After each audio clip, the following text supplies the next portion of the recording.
तत्र लिखितमपि अस्ति एतस्य विस्तरणं। सर्वप्रथमम् एवं पश्यामः, दीपकस्य द्वौ भेदौ भवतः, क्रिया दीपकम कारक दीपकम च। दो भेद होते हैं दीपकालंकार के, क्रिया दीपक और कारक दीपक। जहां पर एक क्रिया ही होती है और उस क्रिया का अनेक कारकों के साथ संबंध होता है, वहां क्रिया दीपक अलंकार होगा। क्रिया एक, कारक अनेक, और एक धर्म से दोनों का जहां संबंध होगा तत्र क्रिया दीपकम भविष्यति। और जहां पर कारक एक और क्रिया अनेक, वहां पर कारक दीपक हो जाएगा। ठीक है, कौन कौन से दो भेद बताए हैं? दीपक, क्रिया दीपक में क्रिया कितनी होगी?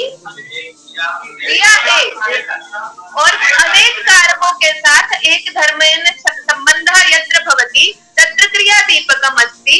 अपि च यत्र कारकं तु एकमेव वर्तते तस्यैव कारकस्य अनेकाभिः क्रियाभिः संबन्धः भविष्यति, तत्र कारक दीपकालंकारः भवति। तत्र आदौ यत् वर्तते क्रिया दीपकं तस्य लक्षणम् एतदस्ति। उपमा अप्रस्तुता प्रस्तुतयोर दीपकम तु निगद्यते, कि जहां पर अप्रस्तुत अर्थात उपमान का और प्रस्तुत अर्थात उपमेय का परस्पर दीपन हो, उसे हम दीपक अलंकार कहेंगे। यथा अत्र भावार्थोपि लिखितः वर्तते यत्र एक धर्मेण एव उपमानस्य च उपमेयस्य च द्वयोरपि संबन्धो भवति, स दीपकालंकारः कथ्यते। अधुना एतद् द्वितीयालंकारस्य कारकालंकारस्य भावार्थः भवति। लक्षणं तु अग्रे पश्यामः। यदि अनेक क्रियाणां सह एकस्यैव कारकस्य संबंधः भवति तत्र दीपकालंकारः भवति। यथा अत्र लिखितं वर्तते कारक दीपकस्य लक्षणं यत् अथ कारकमेकं स्यात् अनेकासु क्रियासु चेत्। अथ कारकमेकं स्यात् अनेकासु क्रियासु चेत्, क्या आप सभी लोग इसे पढ़ सकते हैं?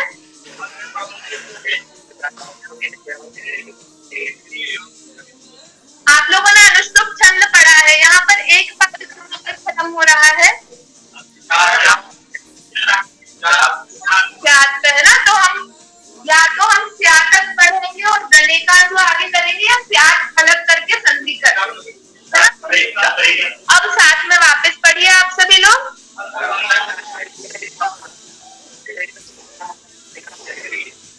हाँ, यदि एकस्य एव कारकस्य संबंधः अनेक क्रियाभिः भवति तत्र दीपकालंकारः भवति। दीपक शब्द, दीपक नाम क्यों पढ़ा? अलंकार का नाम हाँ दीपकम् अस्ति, तर्हि तत्र द्वारे स्थाप्यते बहिरपि प्रकाशः गमिष्यति, अन्ते अपि आगमिष्यति, अनेन प्रकारेण एतस्य सम्बन्धः भवति। आम्, समीचीनम्। अत्र वर्तते देहली दीपकन्यायः। यथा देहल्यां दीपकं तत्र स्थाप्यते तर्हि तेन दीपकेन अन्तः अपि प्रकाश्यते अपि च बहिरपि प्रकाश्यते।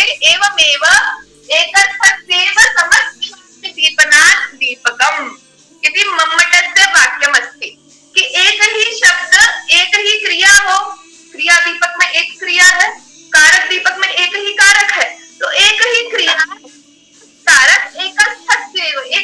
एक ही जगह स्थित है, तथापि समस्त वाक्य दीपना, समस्त वाक्य को प्रकाशित करता है। अनेक कारकों के साथ, अनेक क्रियाओं के साथ उसी एक क्रिया अथवा कारक का संबंध हो जाता है, अतः उसका नाम दीपक पढ़ा, दीपक नाम यहाँ पर उसका रखा गया है। तो अब हम क्रिया दीपक और कारक दीपक दोनों के भेद देखते हैं।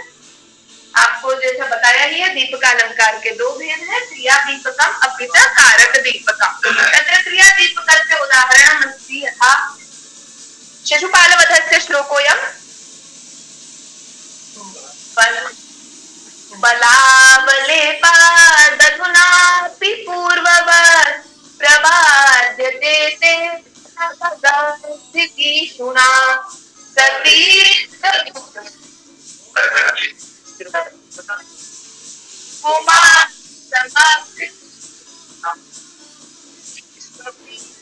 नारद जी श्री कृष्ण जी को शिशुपाल के बारे में बता रहे हैं कि वह कैसा है।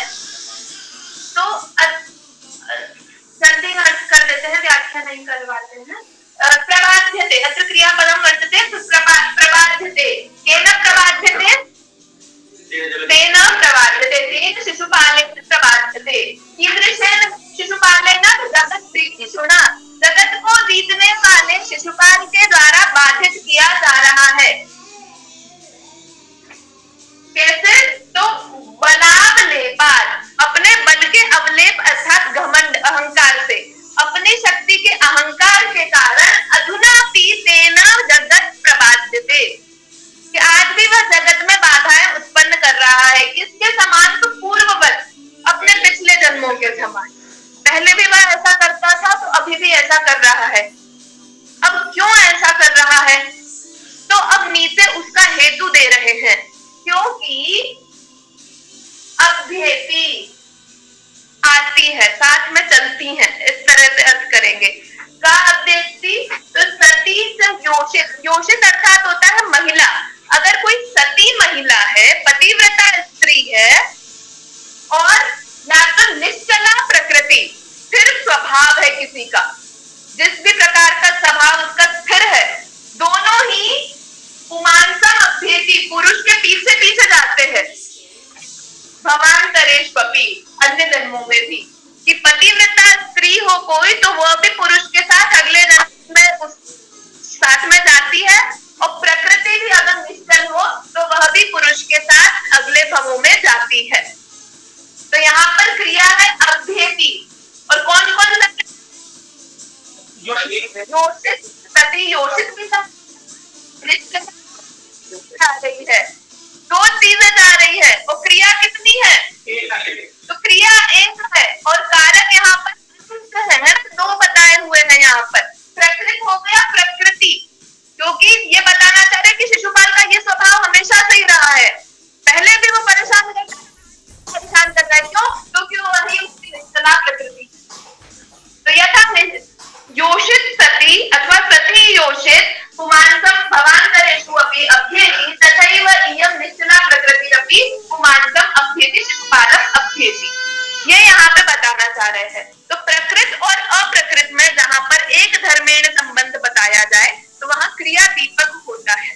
जो अनुगमन रूप धर्म है वह दोनों में पाया जा रहा है, प्रकृति में भी पाया जा रहा है, अभी तक योषित में भी पाया जा रहा है, और दोनों ही अलग है, एक प्रस्तुत है एक अप्रस्तुत है, और दोनों का संबंध एक ही क्रिया से हो रहा है, अन्वय दोनों का एक ही क्रिया से हो रहा है। अतः सबसे उदाहरण क्रिया दीपक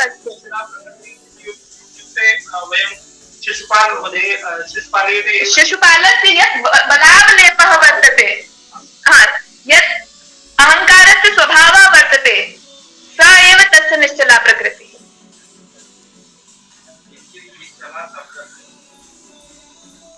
निश्चला, निश्चला वैसे तो शब्द के द्वारा ही प्रयोग, चलति इति चलः, तो चलनात् निर्गतः इति निश्चलः, कि अब वो स्थिर है, चंचल नहीं है।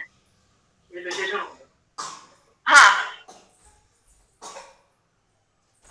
यहाँ विशेषण विशेष्य अप्रस्तुतः किमस्ति वदन्तु। कस्य प्रकरणं वर्तते अत्र? योषितः अथवा प्रकृतेः? प्रकृतेः। तो प्रस्तुतं किं भविष्यति? यस्य प्रकरणं प्रस्तुतं, किल? किसकी बात चल रही है? शिशुपाल की। शिशुपाल की किस चीज की बात चल रही है? स्वभाव की। तो योषित प्रस्तुत है कि प्रकृति प्रस्तुत है? तो फिर अप्रस्तुत कौन है? अवगम्यते खलु? आ रहा है ना आप सभी को समझ में? सरल हो रहा है, कठिन हो रहा है, चल रहा है? सही चल रहा है? ऐसे चलाए, चलिए।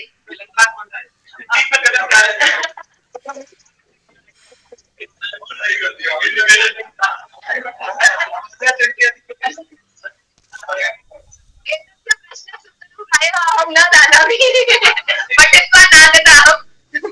अस्तु, अग्रे सरामः। क्रियादीपकस्य उदाहरणं जातम्, अधुना कारकदीपकस्य उदाहरणं वयं पश्यामः। हाँ, कारकदीपकं वर्तते। दूरं समागतं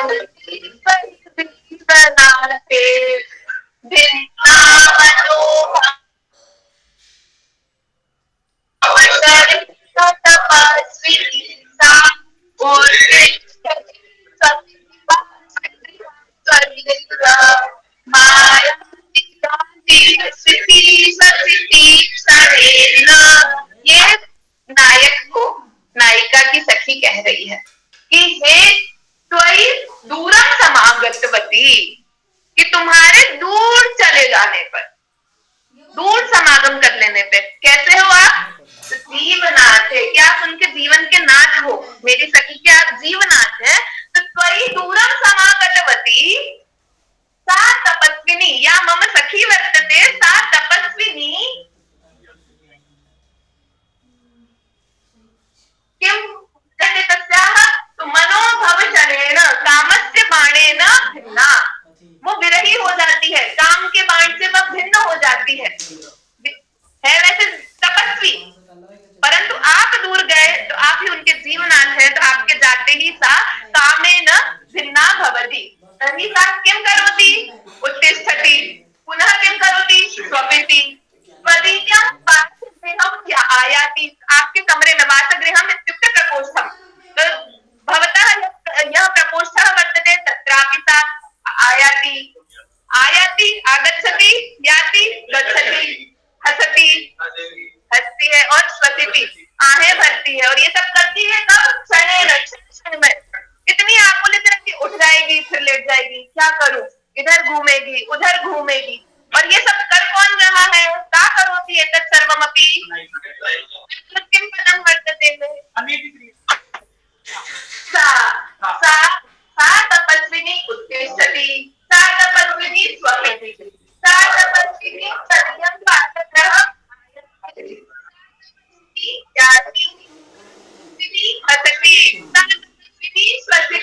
तो एकस्यैव कार्यस्य बहुभिः क्रियाभिः, बहुत सारी क्रियाओं के साथ तत्र संबंधः वर्तते, अतः अत्र कारक दीपकम, यत् कारक पदं वर्तते तत् दीपकम् अस्ति अत्र, यतः तस्य एकस्यैव पदस्य समस्त वाक्य दीपनात्, जो हमने पहले पढ़ा, उसी एक वाक्य से समस्त वाक्य का अर्थ अन्वित होता है, अतः अत्र कारक दीपकम, कारक दीपकालंकारो वर्तते। आया? अब ये अभ्यास के लिए है, मैं आपको इसका अर्थ बताऊंगी, अलंकार कहाँ है वे आप बताएंगे, ठीक है? तो आप मैं अर्थ बस बताती हूँ इसका। विद्यति कूणति बेल्लति विचलति शति विलोकयति तिर्यक् अंतर्नंदति चुंबितुमिच्छति नव परिणया वधू शयने, यदि यहाँ नव परिणीता वधू वर्तते, स्त्री वर्तते, सा किं करोति? विद्यति, कभी पसीना आता है, कभी कूणति शर्माती है, बेल्लति सिकुड़ जाएगी, कभी विचलति करवट बदल लेगी, निमिषति आंख बंद कर लेगी, कभी विलोकयति तिरछी नजरों से देखेगी, अंतर्नंदति कभी प्रसन्न होएगी, कभी चुंबितुम इच्छति, एतत् सर्वम अस्ति। बताइए, एक बताएंगे और सब बताएंगे कि अत्र क्रिया दीपकम अस्ति अथवा कारक दीपकम अस्ति।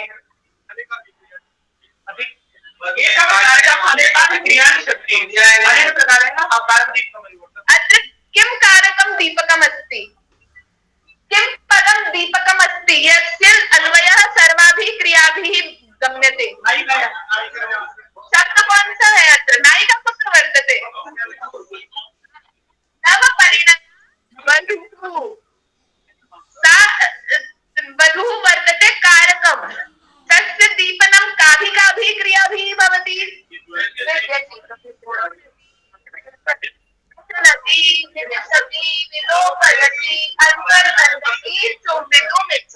एतद्भिः सर्वाभिः क्रियाभिः सह एकस्य कारकस्य सम्बन्धः, अतः कारक दीपकम् जातम्। किम्? अनुप्रासः अपि एकस्मिन्नेव पद्ये अनेके अलङ्काराः भवितुम् अर्हन्ति। विरोधाभास, पुणति और अंतर्नंदति में विरोधाभास भी हो सकता है, तो इसीलिए आप आगे देखेंगे संकर संदृष्टि पढ़ाएंगे ना सर। हाँ, अत्र भविष्यति यत् एकस्मिन्नेव पद्ये यदि बहवः अलङ्काराः भवन्ति तत्र संकरः भवति अथवा संसृष्टिः भवति। कुत्र संकरस्य प्रसंगः, कुत्र च संसृष्टेः, एतत् सर्वमपि अग्रिमासु कक्षासु भविष्यति। अभी यहाँ पर यतः दीपकस्य प्रकरणं प्रचलति अतः तदेव प्रदर्श्यते। हाँ,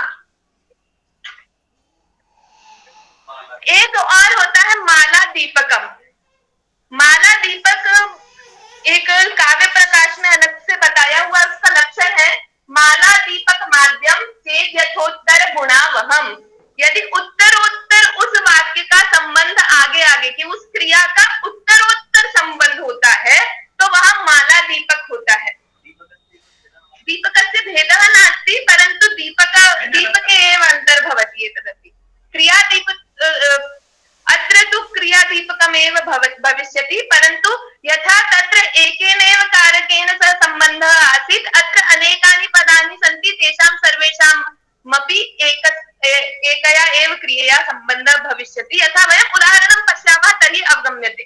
उदाहरण देखते हैं तो समझ आएगा कि संग्रामागतेन भवता चापे समारोपिते देवाकर्णय येन सहसा यत् यत् समासादितम् कोदण्डेन शराशरैररिशिरः तेनापि भूमण्डलम् तेन त्वं भवता च कीर्तिरतुला कीर्त्या च लोकत्रयम्।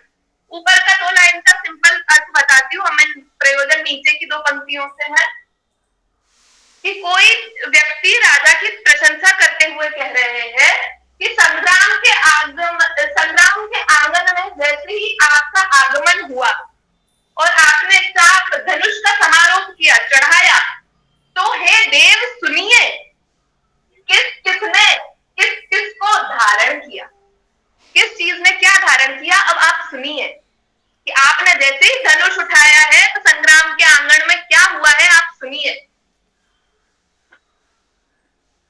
किम किम आसादितम, तो बता रहे हैं कोदंडेन शराह आसादितम, कोदंड धनुष, धनुष ने बाणों को धारण कर लिया, शरई अरिशिरः, और बाणों ने दुश्मनों के सिर को धारण कर लिया, और तेन मतलब अरिशिरसा किम आसादितम भूमंडलम, उन्होंने जो शत्रुओं के सिर है धरती को धारण कर लिया, सब नीचे गिर गए शत्रुओं के सिर। और भूमंडलम आसादितम, और जो पृथ्वी है उसने आपको धारण कर लिया क्योंकि आपके राजा हो गया, आप उसमें विजयी हुए। और भवता कीर्ति ही आसादिता, और आपने कीर्ति को धारण कर लिया, और आपकी जो कीर्ति है कीर्त्या लोकत्रयम, और कीर्ति ने तीनों लोगों को धारण कर लिया, मतलब आपकी कीर्ति तीनों लोगों तक पहुंच गई, ऐसा आपका प्रभाव है। तो यहाँ पर आसादितम इसी क्रियाया सर्वैरपि दीपकमस्ति संबंधः अस्ति, परंतु उत्तरोत्तर बढ़ता जा रहा है। अतः दीपक में ये माला दीपक के नाम से आएगा। हाँ, कि इसने इसको धारण किया, इनने इसको धारण किया, इस प्रकार से यह माला दीपक के अंतर्गत आएगा। तो इस प्रकार दीपक अलंकार का हमारा, हाँ एक और चीज है आएगा, भामा ने कहा है आदि मध्यांत भेदेन त्रिधा दीपक मिश्यते। ये हम कई बार अलग अलग श्लोकों में सुनते हैं, यहाँ ये शब्द आदि दीपक है, मध्य दीपक है, अंत दीपक है इत्यादि रूप से। तो आदि दीपक, अगर जो शब्द दीपक, जिस शब्द से दीपन हो रहा है ना, अगर वो वाक्य के शुरू में होगा तो वो आदि दीपक हो जाएगा, मध्य में होगा तो मध्य दीपक हो जाएगा, अंत में होगा तो अंत दीपक हो जाएगा। इस प्रकार 3 भेद भी दीपक के बनते हैं। अब अगला हम अलंकार देखते हैं, अतिशयोक्ति अलंकार।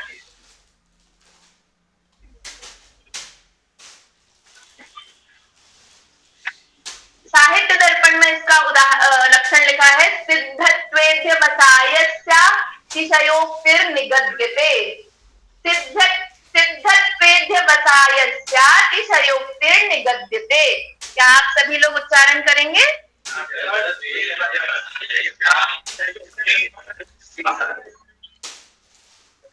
हाँ, समीचीनम्। अत्र अध्यवसायस्य सिद्धत्वे अतिशयोक्तिः निगद्यते। अध्यवसाय जहाँ पर सिद्ध हो वहां पर अतिशयोक्ति कहलाती है। अब ये अध्यवसाय किसे कहते हैं, अध्यवसाय क्या होता है? तो अध्यवसाय की परिभाषा दी है, विषय निगरणेनाभेद प्रतिपत्तिर्विषयिणोऽध्यवसायः। यत्र विषय निगरणेन विषयिणः अभेद प्रतिपत्तिर्भवति तत्र अध्यवसायः। जहां पर विषय का अर्थात जो उपमेय है उसका तो निगरण कर लिया, निगरण मतलब निगल लेना, उसको तो खा लिया, ठीक है। तो उपमेय तो गायब हो गया, और उपमान से अभेद की प्रतीति जहां पर हो, जहां पर उपमेय का गोपन करके उपमान से अभेद प्रतीति ही होती है, अभेद ज्ञान होता है, सह भवति अध्यवसायः। पुनश्च अध्यवसायस्य सिद्धत्वे, अर्थात अध्यवसायः तत्र निश्चितम् अस्ति यत् एतदेव अस्ति, अभेदः एव अस्ति, एवं यत्र निर्णयः भवति तत्र अतिशयोक्तिरलङ्कारः भवति। यथा अतिशयोक्तेः पञ्चभेदाः तत्र साहित्यदर्पणे उक्ताः। यत् अतिशयोक्तिः कुत्र कुत्र भवितुम् अर्हति। भेदेत्यभेदसम्बन्धे सम्बन्धस्तद्विपर्ययौ पौर्वापर्यात्ययः कार्य हेतोः सा पंचधा मता। भेद होने पर भी अभेद, संबंध होने पर भी असंबंध, और तद्विपर्य मतलब इनका उल्टा, मतलब अभेद होने पर भी भेद का प्रदर्शन करना, असंबंध होने पर भी संबंध का प्रदर्शन करना। 4 हो गए। और 5वां है कार्य और हेतु, अर्थात कार्य कारण का पौर्वापर्य विपरीत होना। वस्तुतः नियमः वर्तते यत् कारणं पूर्वं भवति कार्यं च पश्चात् भवति, परन्तु यत्र एतस्य व्यत्यासः क्रियते येषु पद्येषु कार्यं पूर्वं प्रदर्श्यते अपि च कारणं पश्चात् प्रदर्श्यते तत्र अतिशयोक्तेः पञ्चमः भेदः भवति। तो भेदे सत्यपि अभेदः, संबंधे सत्यपि असंबंधः, पुनश्च अभेदेपि भेदः, असंबंधेपि संबंधः, अपि च कार्यकारणयोः विपरीतत्वम् एते पञ्चभेदाः। भेदे अभेदः यथा कमलमलम्भसि कमले स कुवलयितां कनकलतिकायां सा च सुकुमार सुभगे परंपरा